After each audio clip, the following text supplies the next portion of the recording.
what will happen on the screen. Are there changes in color on the icon or anything else? So we have a look. This was one of the largest challenges for the different vendors to define the states. And the next thing is, if there is an update, we have to reconfigure the whole part for this vendor. The next challenge is we investigate an URL on Friday and we test against this against this URL on Saturday. In this 24 hours, there are many things which can happen. The malware can change, the URL can disappear, or anything else. So we have to stay sure that we are using tools if we detect that there is no detection, to stay safe, that we don't rate this as a miss if we have the wrong or an old URL. So we are using a file watcher and other tools to compare the computer state before and after the test if there are changes, so that we don't have wrong results in our test. Then we open the malicious URL with the browser.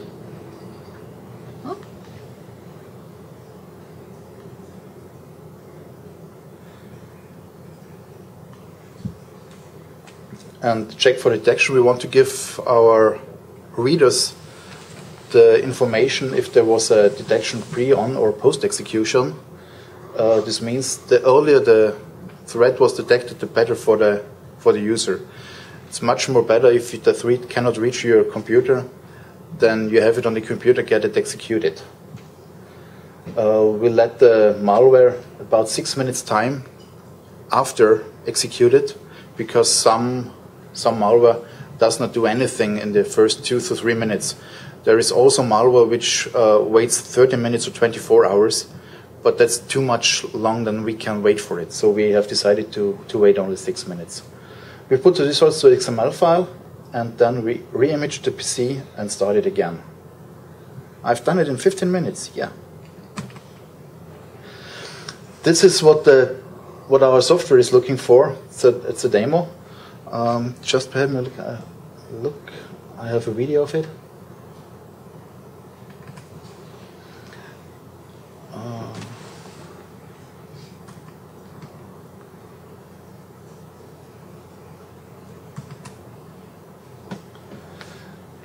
It's without waiting time. There we are waiting for the update. It's shortened here. And then we go to URL, execute it fully automatically. And there's now a detection. That's one of the simplest scanners for the detection. In this way we have used the virus suite, because they pop up a virus. And if you have a look at this, this is an extra process we see here in the background with a process title. So we can exactly write it to an XML file which detection it was. We also know what is therein. And this is for us, it was detected. Then we are waiting time.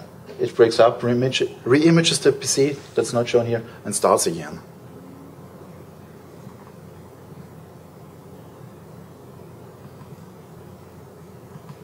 Okay. I hope it was short enough for some questions now. Any questions on basic test methodology yet?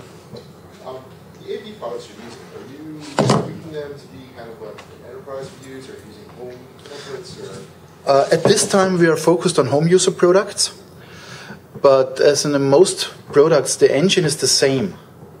In the most products, not in all, in the most products the engine is the same. The results can be used for corporate products too, but you have to have a look at it. We are testing with default settings for the home user products. In business there are often dedicated settings for the corporate users, so the detection rate can vary. It's not exactly the same thing.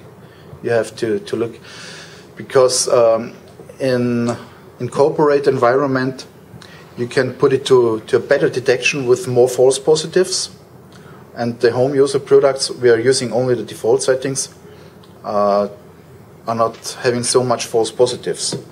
Because in a company, the admin can look at the false positive and could decide it's a virus, it's not a virus.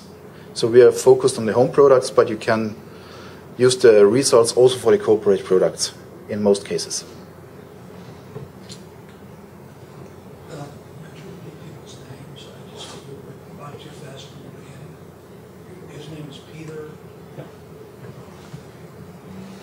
Peter, do you want to? Yeah, I go to the first. Try pronouncing the last name. Peter Stelzhammer.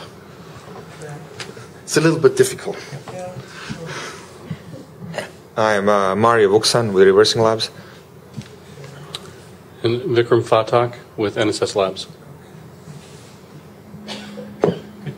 Vic, do you want to add anything maybe as a point of comparison or contrast about some of the methodology you use? Yeah, we tend, sorry, we just work with the mic here. Okay, so we tend to do things a little bit differently. A lot of the principles that that Peter just described, we agree with.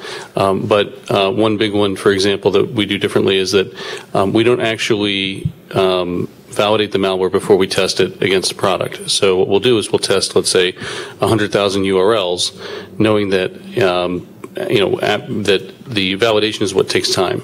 So if I test them up front, and then after the fact I can discard, let's say, 90,000 of the 100,000, that's okay. But the freshness is really, really, really important. So that's one big difference in sort of our approaches. The other thing is that we tend to, well, first of all, we do enterprise testing, which is actually, I've got some reports that are coming out over the next few weeks. We're streaming them in pieces because otherwise it'd be like a 300-page book. So we do actually have vendors come in and configure the products as they would for an enterprise. We do false positive testing as well as the traditional are you blocking testing. So it's up to the vendor to have that trade-off. How do they want to set it up? And so enterprises then can look at it and decide for themselves and understand that there's always sort of that trade-off there. The other thing is we focus a lot more on exploits. So there's we not only do the traditional, like what he described, we would call in his test is what we would call socially engineered malware testing. So it's a consensual download by the user, which is one type of test, and we have some reports out on that. There's also non-consensual download or drive-by or exploit or whatever you want to call it, where IE or Acrobat or something is being exploited and then malware is being silently installed. That doesn't always touch disk. In fact, a lot of times it's in memory, which is really, really interesting. And what's one of the things that, we pretty much we're trying to push the envelope and take the gloves off so that enterprises can see really what the limitations of the products are so they can do a gap analysis. So it's less of a what do the products do from our thought process, it's what do the products not do, so that as an enterprise you can actually say, okay, I can, if I know it doesn't do this, I need to find a solution to handle this part of it, whether it's some sort of lockdown for the system, whether it is policies and procedures, etc. But at least you know that there's an issue there. Good. And just if I can ask you to kind of summarize, what's common about your approaches, the test harness and some of those kinds of approaches? Yeah, I think that to a large degree the test harness you described is similar to ours. We had to automate, and we spent man years in developing the automation because it's a freshness issue and so on. So in terms of you get the URLs, you download, we basically make sure they're live, and then we're testing, so multiple IPs, etc. We have found there's a few approaches that are interesting in terms of whether it's using Tors, whether it's using tunneling through different regions. So not necessarily using proxies, because proxies break some products, which is also interesting for some enterprises. That some of the reputation systems will break if you use proxies. So that's one of the things that, for example, we bring up on our report. So if you're sitting behind a proxy and you're an enterprise, that can be a problem, depending on the system you're working, the AV product you're working with. So things of that nature. But in general, I'd say I agree with the methodology that Peter outlined. It makes sense, and we pretty much do the same thing with small differences. Good. I'm going to just ask my first provocative question for the panel here, and it's the most obvious one. Why do we care about testing AV products? We all know they don't work anymore, right? Do you want me first?